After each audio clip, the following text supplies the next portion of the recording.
Hi there learners, and welcome to today's video in which we are going to be talking about the extended hardware concepts. I think in the previous video that was module 1.6, we did the extended software concepts. So now we are going in depth into some of the hardware concepts. So we're talking about our physical devices, and here you can see a whole list of them.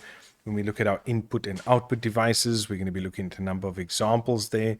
We're going to be looking at some storage devices and media as well. Okay, so let's jump in, and a lot of this stuff you will know. Some of it might be familiar, some of it might not, but just don't take anything for granted because these things can come up in a test and really bite you. Okay, so our pointing devices, we have our mouse as an example over there. This is built into a laptop, so this is our touchpad, also functions as a mouse. Even this little device, that is a little pointing device. I think this is on an IBM laptop. Horrible little thing that they created there, but it does have that function of being a pointing device. So we've got our pointing stick over there, we've got our touchpad over there, and then our touchpad buttons as well. All right, we've also got, please, this all falls under pointing devices. We've got our pen input. Many of you would have seen this at banks and certain places where you can now just sign. Sometimes you sign with your finger, sometimes you sign with a pen. There are trackballs as well. Remember, all of these things are giving instructions to the PC. So they are pointing out certain things. What about our fingers? We do that when we work with touch screens. These gestures, these are questions that do come up, right?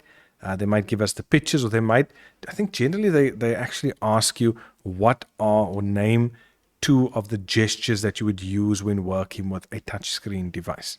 Okay, so that's where that sort of comes up. Then we have our sensors that are built into different devices. And of these, yes, we've got our compass. Yes, we've got our light sensor. We've got our temperature sensor. The one that seems to come up more often than any of these is the accelerometer. This one detects movement. Now, please, you can see here, movement. When we read this, we're thinking accelerometer, accelerate. This means it's got something to do with going fast. It's got nothing to do with going fast. Okay? This detects movement. So think of your smartphone. If this acts as a game controller, when I turn my smartphone if I'm holding it like in a landscape position and I turn it to the left or right, the phone picks up that I'm actually moving the phone to the left or right. That's what the accelerometer as a sensor does. It changes the orientation of the screen as well. So the fact that your smartphone does that is due to a sensor known as the accelerometer. Okay, again, tip, this is one that always comes up. Further with our input devices, we've got some gaming devices, very old joystick here, like this is going way, way back. One of the oldest and simplest game controllers. Some of us have moved on to more modern ones. Now, the evolution of our Xboxes and PlayStations and all of this, even the steering wheels. But these are all input devices. These are all devices which are giving instructions to the console. Right? It is pointing things in the right direction. We've even got digital cameras falling into this. These days, and many of you might not even know this, when it comes to digital cameras, it's a huge change from the way pictures were taken 20, 30 years ago. And for that, you might have to go ask your parents or grandparents, how did they take photos in their days compared to the way you are doing it now? Today, pictures can be downloaded, manipulated, printed, emailed. Most smartphones have a good quality digital camera built into them. I mean, most of you think of the camera when you end up wanting to buy a new phone. It's easy to share photos instantly, to edit, to back up. Just bear in mind that the resolution determines the quality, and the higher the resolution is, the higher or better the quality is going to be, but also the larger the size of the image is going to be. So it's lovely that you have a phone that has a 100 megapixel camera, but just understand when you take a picture, the size, and I'm not talking about the physical size, I'm talking about the file size of that picture is going to be large. Okay. Then we also have scanners or reading devices. Now, this, for example, is a flatbed scanner. Why? Because it's flat and the lid closes as if you're closing yourself in a bed. So that's why it's called a flatbed scanner. This device scans images into a computer. It's largely replaced by the use of cameras on mobile devices. I mean, think about it. Not too many people are doing this. When people want to scan things in, what do? They use their smartphones. They take pictures of it.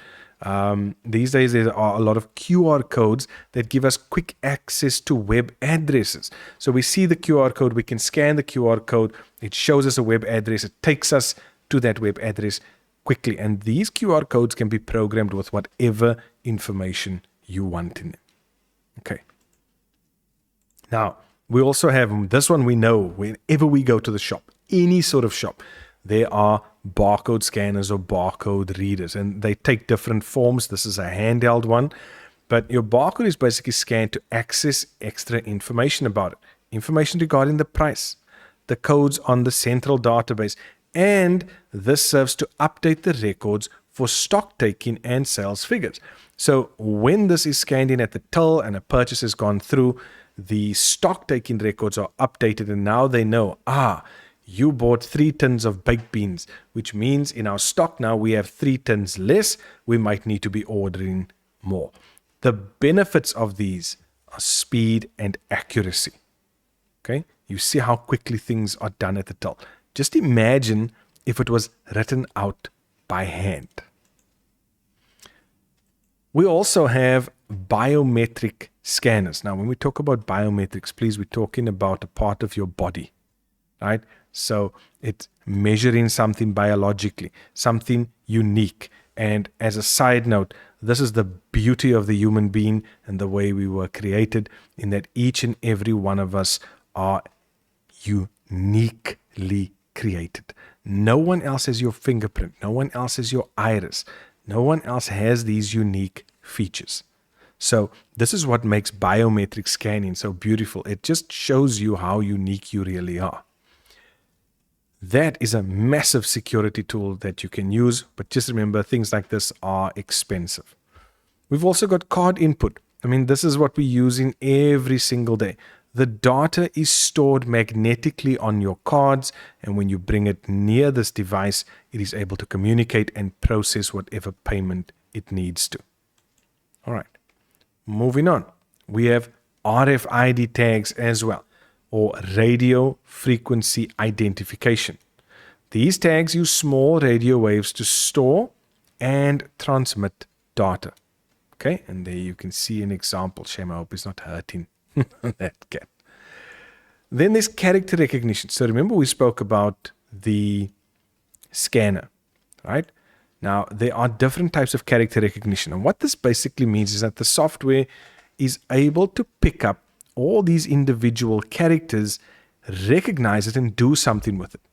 So, for example, there is OMR, or optical mark recognition, that can scan and mark tests. Now, I remember when I was studying at UNISA and we wrote a lot of our tests, and some of them were multiple choice.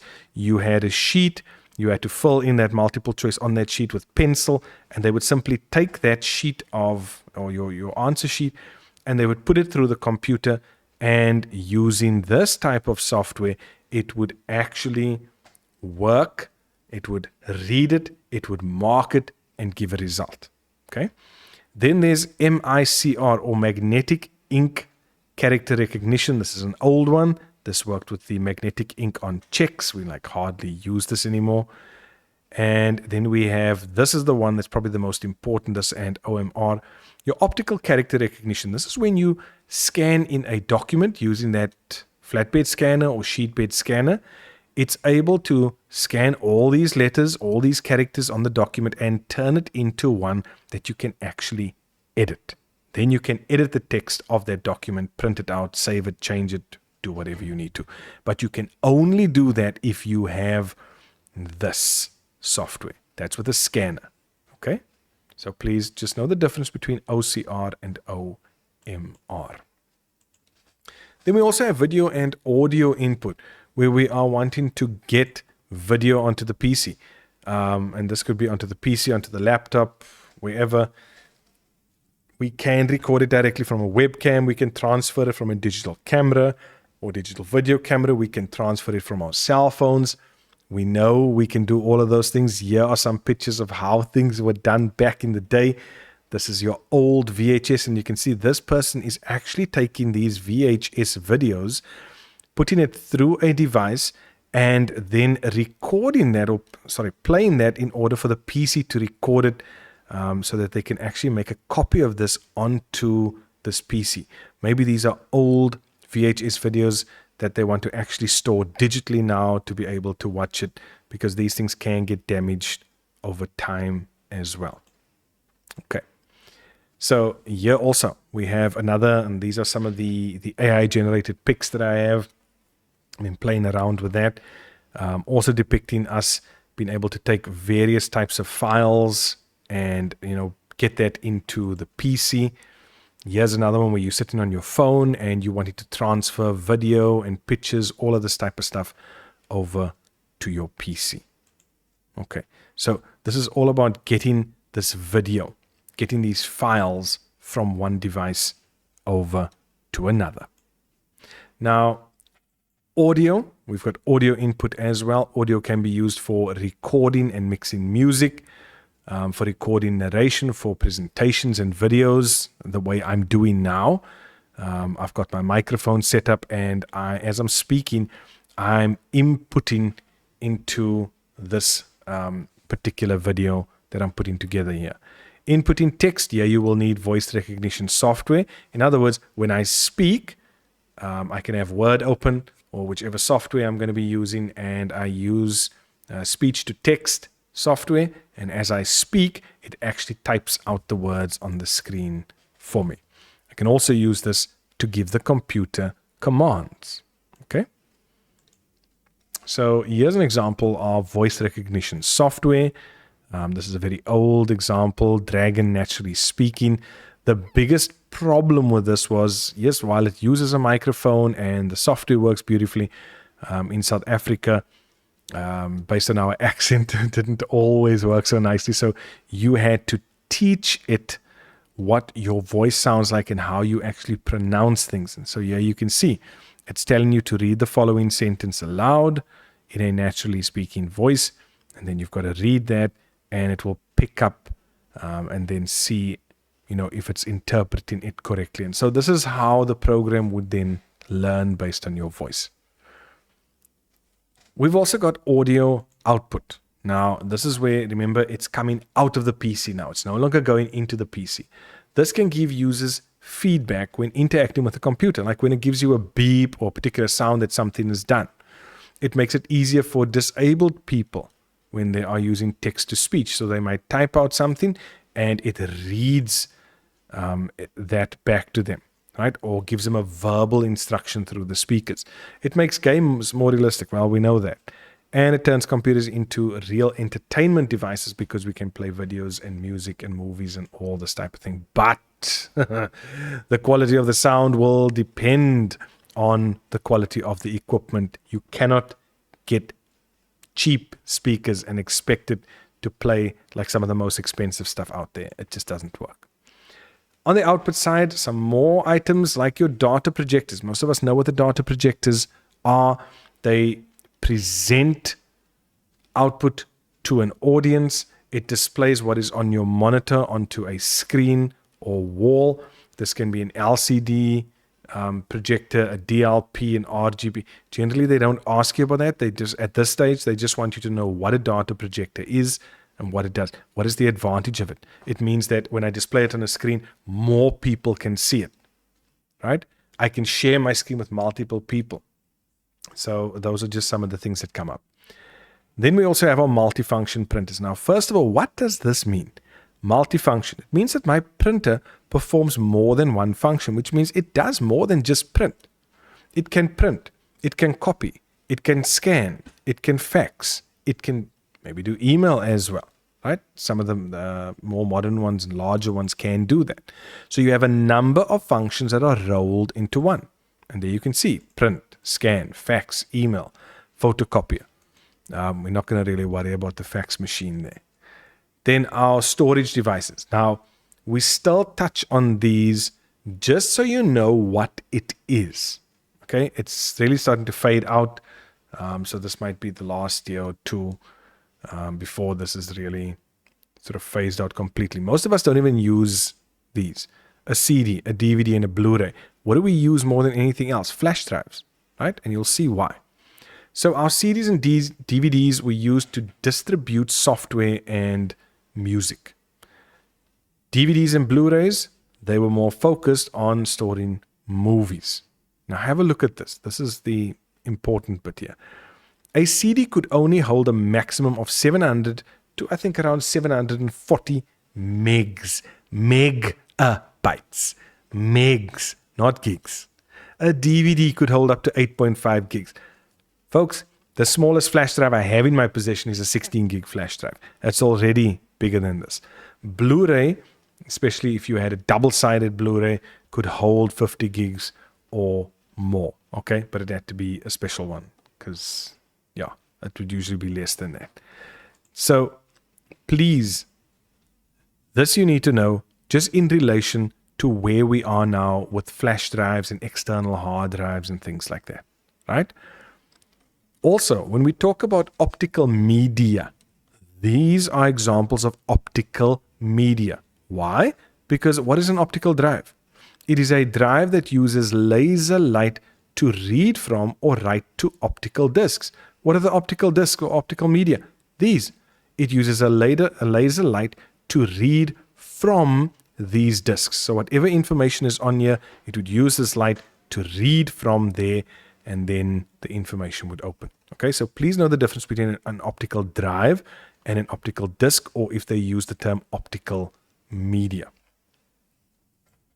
Okay, and as I just mentioned, portable storage, flash drives, portable hard drives are replacing optical media. We also have our memory cards. Now, we have our SD memory cards, we have our memory sticks, we have compact flash as well, and here are a few examples.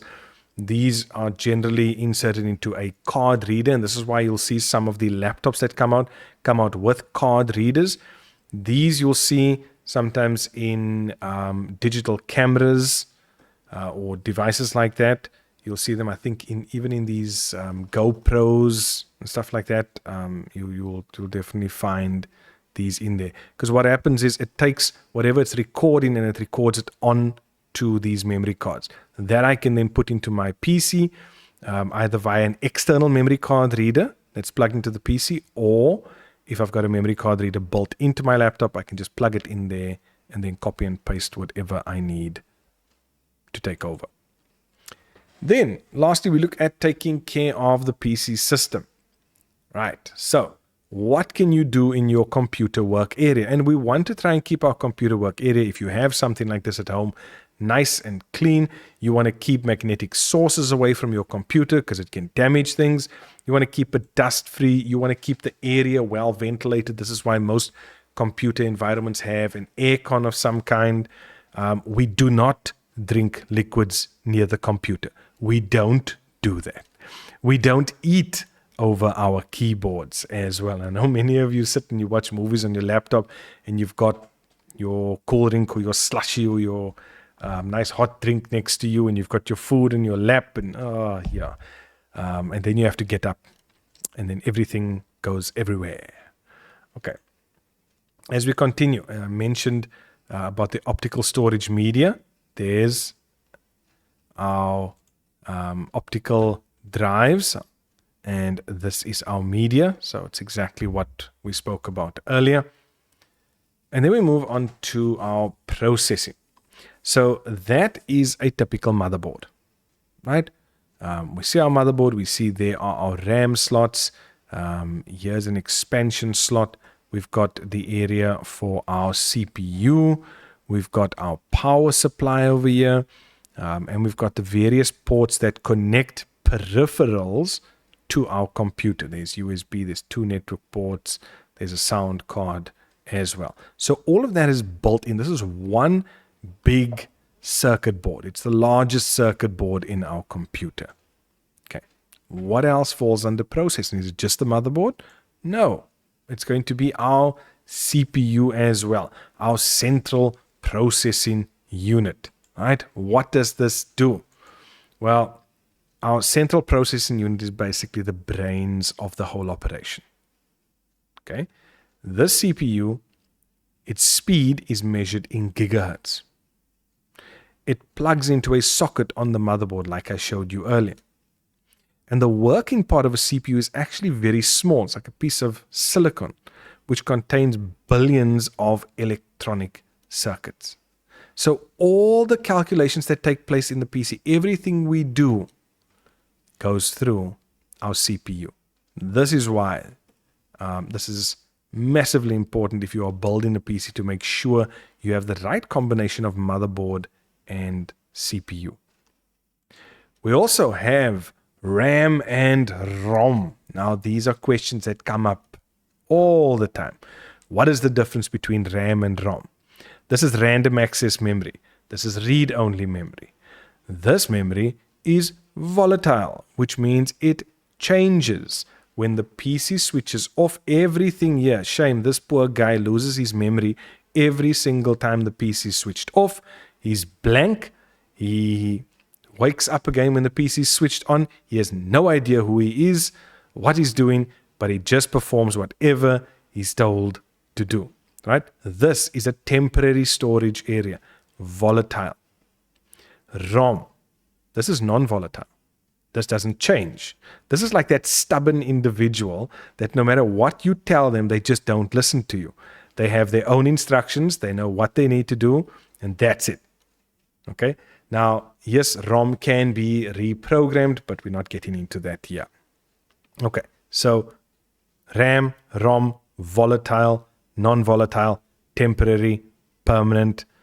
Here we have permanent instructions that are stored in ROM to get the PC booting up and to do what it needs to do, checking the hardware, finding the operating system, etc. Okay, so let's go into this.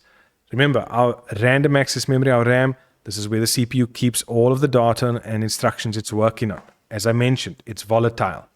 It's supplied in modules called DIMMs. Now I'm going to go all the way back to this over here. There's my DIMM slots. Okay? Those are the slots that they are referring to.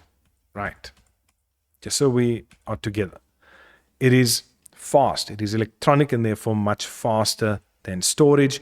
And it costs more per gig than storage. Please, if you give this as an answer, don't just say costs more per gig.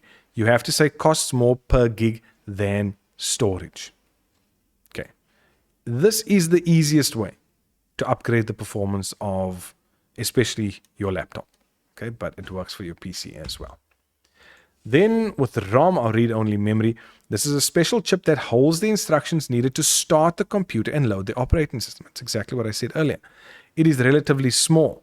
It is non-volatile, which means it keeps its contents when the power is off. That is the difference between RAM and ROM.